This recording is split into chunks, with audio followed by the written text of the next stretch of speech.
the ISP, they see that as the thank you God, you have bought me some time. And you know, like into China, definitely we feel the pain. And then you want to rifle up more 10 giggies into China, and they say, oh, well, by the way, you have to pay for that box that doesn't exist, by the way. And you're saying that's not fair. But so do you want it to work better? Whose responsibility is it to make it work better? See, in my particular situation now is I have my own customers who happen to be VPs who call my VP. So I'm in a particular pickle. Whereas you know, the Chinese are saying, well, who's going to call? No one's going to call in, you know, mainland China to complain. They just go, oh, well, we'll try again later.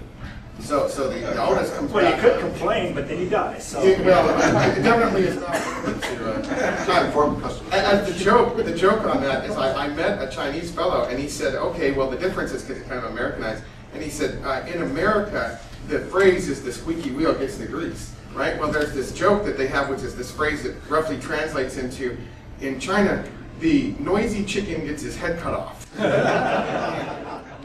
That's true. So, but I'd say, like, if it's a Comcast or something like that, indeed it's bought them a little bit of time. In fact, they turned the knob a little too far and they were being sued. They said, okay, my bad, they turn it back. If you actually speak with anyone inside of Comcast who's in the know, they actually won't even tell you they know because they don't want to be saying they know. If they ever get subpoenaed, they didn't know. So that's really ironic in that sense as well. But you know, it's the wave of the future, and you know, like you waffling on network neutrality, and I too. I mean, I have an official position, and then I have my own personal position, and it boils down to if you want something to work well, and you're the Volkswagen or you're that choo-choo train, well, someone's got to pay for that choo-choo train coming down the road, and so in that sense, having differentiated services, I'm kind of thinking it may be fair if you're going to source 3 gigabytes into the internet. Maybe it's worth it for some number of pennies to make sure it gets there in a timely fashion. But you know, the official position is no, the internet should be free, and you know, enough for everybody. But it's not enough for everybody. But I think the use of just the use of the deep packet inspection, I think the positive spin is that they will be deployed for exactly that, SLA compliance. So for those who do want to have a higher level of service for certain kind of applications, then the deep packet inspection will be what a mechanism or a measurement device, if you will, assure that. Son Doug and Martin and I have started in radio when all analog. It was very important when we finally got Simon. AM was okay, but I've been fascinated to listen to the fiber message. I've been watching fiber for a long time, and it's only been twice I've heard people who projected in the situation. I'll do the stuff I can do well, and somebody will come and do the rest. Very, very good. The thing I've heard several people in the talks today talk about wireless. I didn't know about wireless when I started with the 802.11. And the ISM band is 2.4 with certain microwave modes. And WiMAX started at about 5, they called WiMAX. 802.16 started, I forget which place we were at, but they had a separate room and a separate hotel. It was very close shop. It's not the IEEE way of doing business, but they got away with it for a while. And they ended up with WiMAX, which is exactly the way they're talking about now. Some say it may never come to real fruition. Other people say it's going to be the last mile. But whenever it happens, if it starts to happen, the ISM band's going to die. Because 11B is going to start working. Bluetooth is going to, is it working yet? I have one, but I haven't put it on in months. You will in San Francisco, because you got to drive, you get a ticket. Yeah. Started next couple of weeks. But anyway, the issue is that there was a standard, or, well, 5.8 is 802.11a, which nobody went to because it cost too much to make the chips. But there's still a lot of spectrum up there. I was involved with 802.15.3a, which died because of a war between Intel and TI and some others. And the real issue was that allows you to hop all the way in between, could be from 3 to 10 gigabits. So that's not going to bottleneck up. But the WiMAX, which is going to go into this thing, is going to, everybody thinks, well, we're going to do the last mile with WiMAX, and they're going to find out that the reliability of service on it is going to be absolute crap. So that means that when we start saying, we don't think wire will. But wire is in place. Wire is twisted pair copper, I totally agree. But wire may have an application, as we have talked about with Chan, on some kind of Cat5 twisted mobile pair things that you be that last mile.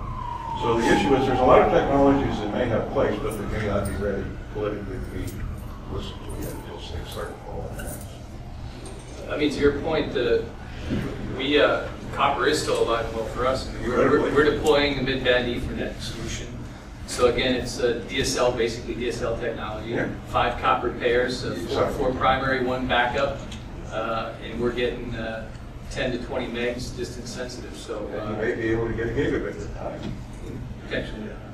So I mean, it really for this state in time, it is filling a pretty nice niche where small customers, small businesses which there are a lot of.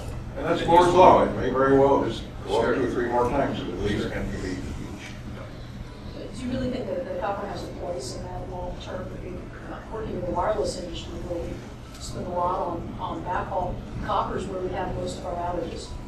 We have an insatiable appetite for bandwidth too. Is that we don't want to go that way on the copper. We want more bandwidth and we want it to be reliable. The copper plant is questionable. Yeah, But it's here. It's here. We use it. But you know, if I had my preferences, it would be to move to something that's more scalable, more robust, and I agree, $1,000 a foot right here. but I think it's not common. Well, 432 strings. it's not ubiquitous. It's multimodal, right? I mean, for some time, we'd be foolish not to adopt different things. Will everything will be one size fits all? No, I don't think so. Including anything that works. If you're looking for the preferences, is the insatiable bandwidth demand at more reliability than there. Yeah, everybody wants fiber to the tower, but no one, goes back to that. You'll hear that I've got a 10-year view and I'm different and I'm not looking for payback next year, but magically when the discussion ends, they want it cheap, they want you to take the risk, and they want the payback next year. Yeah, our experience. Microwave, fiber, Yeah. So however, Our experience is we only do type 2 for customers that they're huge customers with us, and they're like saying, oh please, take this remote office and do this for us. So we'll do that. Now, what I'll share with you is our monthly statistics. 95% of my alarms come from type 2. They're up and down like a yo-yo all the time. When I worked at Frontier, I was the president of Frontier. I used to be able to look at a call center printout a week later and tell you when it rained the week before. Customers get pissed. Residents are one thing. Business people, they don't like it going up and down. So that's why I have this thing with Plus it's more expensive, blah, blah, blah. On the fiber to the towers, we're building 200 right now, 200 towers. Can I just respond a little bit to this? There's a difference between a US mindset to do with copper and fiber than there is in Asia, specifically, not so much in Europe. Go spend time in small entities like Hong Kong or Singapore, and you see enormous amounts of bandwidth into home and office because of the density. Now, there may not be a density that we'd be happy living in, but the reality is that's the density out there. Same goes in Seoul, Korea, which is where I got back from. And there's a whole different mindset. The copper exists inside the buildings, but it exists in risers. In the basement, there's just 10 gigs worth of fiber coming in. And the best data point I have is Hong Kong Broadband in Hong Kong, which now don't sell 10 meg home service anymore. They gave up. I mean, the minimum you buy is 50 megs on a 100 meg circuit. And if you want a gig, it's 225. Well, actually, it's more because the US dollar sucks. But it's about, $225 a month for a giggy service into the home. And that copper only exists in the riser. Everywhere else, it's all fiber. You speak about have you followed the FiOS thing? Yes. Close up? Here's what I found very interesting what they're doing. If you get into the copper and the riser, you got to come into the building, you got to terminate, you got to have the jumpers, you got to go to the closet, you got to go up, you got to put power. Well, they're bringing on in at 2.0 gig in, 1.2 gig out. Then they're splitting it right to the desktop. So there's no more power in the basement, no more racks, no more nothing. That's what FiOS is doing. This is what's coming at us. And that ain't copper, ladies and gentlemen. That's different. That's totally different. I've been told we're at the end of the session and another one's coming in. So, gentlemen, thank you very much. Appreciate it.